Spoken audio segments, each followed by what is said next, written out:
नमस्कार मित्रों, अभी तक हमने सुनी श्री रामचंद्र जी की शिशु लीला।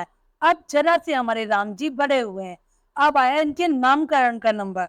जिस दिन नामकरण था उस दिन तीनों माताएं अपने अपने बालकों को गोदी में लेकर के प्रभु श्री वशिष्ठ जी के सामने जाकर के बैठ गई। लेकिन क्योंकि कौशल्य जी भरत को और कैकेयी जी रामचंद्र जी को ज्यादा प्रेम करती है, इसलिए उन्होंने आपस में बच्चे बदल के रखे हुए थे। तब वशिष्ठ जी ने नामकरण रखने के लिए सबसे पहले श्री रामचंद्र जी के नाम बताते हुए कहा कि ये प्रभु श्री राम, इनमें नारायण के सभी त्रिलोक्य के स्वामी के सभी गुण हैं। इनके चरणों में जाने पर सभी को विश्राम की प्राप्ति होगी, इसलिए इनका नाम राम होगा। सब लोग बोले बोलो श्री रामचंद्र लला की जय हो। अब गुरु वशिष्ठ जी ने सबसे पहले भरत जी की तरफ उंगली करते हुए कहा कि ये तो प्रेम के भंडार हैं। ये सारे विश्व से प्रेम को भरने वाले, भरण पोषण करने वाले भरत हैं। इनके स्वयं के हृदय में श्री रामचंद्र के प्रति इतना प्रेम है कि सारे विश्व को प्रेम से भर देंगे। सब लोग बोले बोलो भरत लाला की जय हो। अब बारी आती है लक्ष्मण जी की, लेकिन वशिष्ठ जी ने सबसे पहले नाम रखा है शत्रुघ्न जी का। सुमित्रा नंदन शत्रुघ्न जी की तरफ उंगली करते हुए भगवान ने कहा कि ये शत्रुघ्न जी के नाम से जाने जाएंगे। इनका नाम लेने से सभी शत्रुओं का नाश हो जाएगा।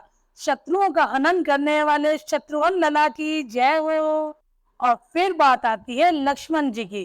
तब प्रभु ने कहा, वशिष्ठ जी बोले कि ये लक्षणों के धाम है और रामचंद्र जी के परम भक्त हैं, इसीलिए इनका नाम होगा लक्ष्मण लला की जय हो। और इस प्रकार चारों बालकों के नाम रखे गए। और तब प्रेम पूर्वक चारों बालक हटखेलियां करते हुए खेलने लगे और बढ़ने लगे। एक दिन हमारे रामलला बहुत जोर जोर से रोने लगे। तब दशरथ जी ने पूछा, कौशल्या मैया ने, कैकेयी मैया ने, सबने पूछा कि बेटे तुम रोते क्यों, क्या चाहिए? तब उन्होंने कहा मुझे तो वानर चाहिए।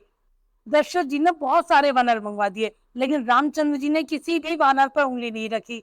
तब दशरथ जी ने गुरु वशिष्ठ जी को बुलवाकर पूछा कि गुरुदेव ये बालक इतना रुदन कर रहे हैं, पता ही नहीं क्यों। तब गुरु वशिष्ठ जी ने ध्यान लगाकर जाना कि रामचंद्र जी हनुमान जी से मिलने के लिए इतने प्रयत्न कर रहे हैं। तब वशिष्ठ जी ने बताया, दशरथ जी आप उस पर्वत पर हनुमान जी हैं, हनुमान नाम के वानर को बुलवा लीजिए और रामचंद्र जी शांत हो जाएंगे। तब दशरथ जी ने हनुमान जी को बुलवाने भेजा। वहां पर जाकर क्या देखते हैं कि हनुमान जी भी बहुत आंसुओं से रो रहे थे कि मुझे अपने प्रभु श्री राम से मिलना है। तब सैनिक उन्हें लेकर के महल में आए। वहीं दूसरी ओर ये कथा ये प्रचलित है कि भगवान शिव ने सोचा कि अपने 11वें रुद्र को यानी कि हनुमान जी को श्री रामचंद्र जी से मिलवाने का समय आ गया है। तब हनुमान जी को बंदर बना करके और स्वयं मदारी बनकर भोलेनाथ जी डमरू बजाते हुए महल के बाहर आकर बंदर का नाच दिखाने लगे। चारों भाई मिलकर के नाच देखते देखते तो बहुत प्रसन्न हो रहे हैं, लेकिन जैसे ही भोलेनाथ को जाने का मन बनाया तब रामचंद्र जी बहुत जोर जोर से रोने लगे। दशरथ जी ने कहा, पुत्र क्यों रोते हो, मुझे तो यही वानर चाहिए, लंबी पूंछ वाला। तो दशरथ जी ने कहा, नहीं, हम ऐसे किसी की रोजी रोटी नहीं छीन सकते। पर इधर हनुमान जी की आंखों में बहुत आंसू थे। वो कह रहे थे, प्रभु मुझे रोक लीजिए। पर शंकर जी ने यह हालत देखी तो शंकर जी ने प्रभु महाराज दशरथ जी से कहा कि आप इस वानर को अपने पास रख लीजिए, मैं कुछ समय के बाद आकर ले जाऊंगा। तब से हनुमान जी उनके संगी रहने लगे। लेकिन हनुमान जी तो बहुत धर्म वाले हैं, वो भगवान रामचंद्र जी को भोग लगाए बिना अपना कोई भोग नहीं पाते। ये सारी रानियों ने तब जाना कि वो जब भी कुछ खाने को देती थी वो खाते ही नहीं थे। तब उन्होंने गुरु वशिष्ठ जी से पूछा कि ये वानर भी ऐसे ही है, ये भी नहीं सुनता किसी की बात, प्रभु गुरुदेव हमें बताइए क्यों नहीं भोजन पाता है। तो वशिष्ठ जी ने कहा कि ये रामचंद्र जी का प्रिय भक्त है, आप पहले रामलला को भोजन कराइए, फिर उनकी अमनिया दीजिए हनुमान जी को, तब आप भोजन करेंगे। इस प्रकार सभी मिलकर के खेलते थे और कुछ दिन एक साथ रहे।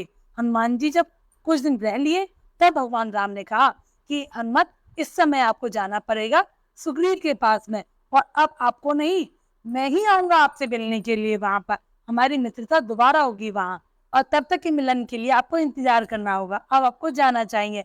ये सुनकर हनुमान जी चले जाते हैं। जय श्री राम। तो आज हमने सुनी भगवान जी की थोड़ी सी और शिशु लीलाएं। कल हम सुनेंगे भगवान का गुरुकुल में प्रवेश। आगे ऐसे ही हिंदी में कथा सुनने के लिए हमारे चैनल को सब्सक्राइब जरूर करें।